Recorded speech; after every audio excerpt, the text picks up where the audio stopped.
أشرقت نفسي بنور من فؤادي. السلام علیکم ورحمۃ اللہ وبرکاتہ۔ ریڈیو HRDF میں آپ کا استقبال ہے۔ ایمانداری انسان کو نیکی کی طرف لے جاتی ہے، نیکی جنت کی طرف لے جاتی ہے۔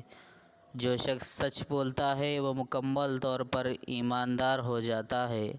جھوٹ برائی کی طرف لے جاتا ہے اور برائی جہنم کی طرف لے جاتی ہے۔ جو شخص جھوٹ بولے گا وہ اللہ کے یہاں جھوٹا لکھا جائے گا۔ یہ حدیث جسے بخاری اور مسلم نے عبداللہ ابن مسعود سے یکساں روایت کیا ہے۔ طرز عمل تبھی باوقار رہتے ہیں جب قول و فعل ایک دوسرے سے ملتے ہوں۔ ایمانداری تمام انسانی اقتدار کی پہچان ہے۔ قرآن کی بہت سی آیات اور احادیث نبویہ اس کی اہمیت پر دلالت کرتی ہیں۔ صدق کا مطلب صرف بات کرنے میں سچ بولنا نہیں ہے، اس کا مطلب یہ بھی ہے کہ رویہ اور موقف درست ہونا چاہیے۔ جب ذہن و دل اس سطح پر کام کرتا ہے تبھی وہ زندگی کو ایمانداری کے دائرے میں لے جاتا ہے۔ صدق کی اصطلاح کسی کی دیانتداری و ایمانداری کو بیان کرنے کے لیے استعمال ہوتی ہے۔ اسلامی تاریخ میں یہ اعزاز سب سے پہلے پیغمبر اکرم صلی اللہ علیہ وسلم کے قریبی دوست ابوبکر کو حاصل ہوا۔ دینی معاملات میں ہم جس اخلاص و ایمانداری کو اپناتے ہیں وہ دیگر چیزوں کے ساتھ ساتھ اسے محفوظ رکھنے کے قابل بناتا ہے۔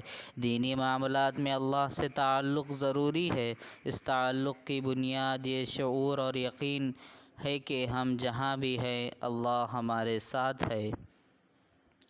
حقیقت یہ ہے کہ ہر لفظ کو بروقت ریکارڈ کیا جاتا ہے۔ یہ احساس ہمیں اپنے خیالات اور بول چال میں زیادہ محتاط رہنے کی راہ ہموار کر دیتا ہے۔ خالق کے لیے ذہن کو پاک کرنے کی طرح ہی قول و فعل کے درست ہونے کے لیے دیانتداری ضروری ہے۔ جو چیز اللہ کو سب سے زیادہ محبوب ہے وہ انسان کا تقویٰ ہے۔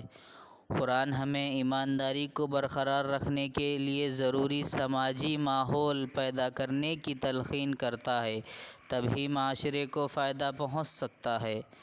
جب ہم کسی شخص کے بارے میں کہتے ہیں وہ جھوٹ نہیں بولے گا تب سارے لوگ اس پر بھروسہ کرنے لگتے ہیں۔ اسی طرح اگر ہم چھوٹی اور بڑی اچھی خصلتوں کو اپناتے ہیں تو وہ ہمیں ترقی کی طرف لے جاتے ہیں۔ یا ایھا الذین آمنوا اتقوا اللہ وکونوا مع الصادقین، اے ایمان والو اللہ تعالیٰ سے ڈرو اور سچوں کے ساتھ رہو۔ أشرقت نفسي بنور من فؤادي.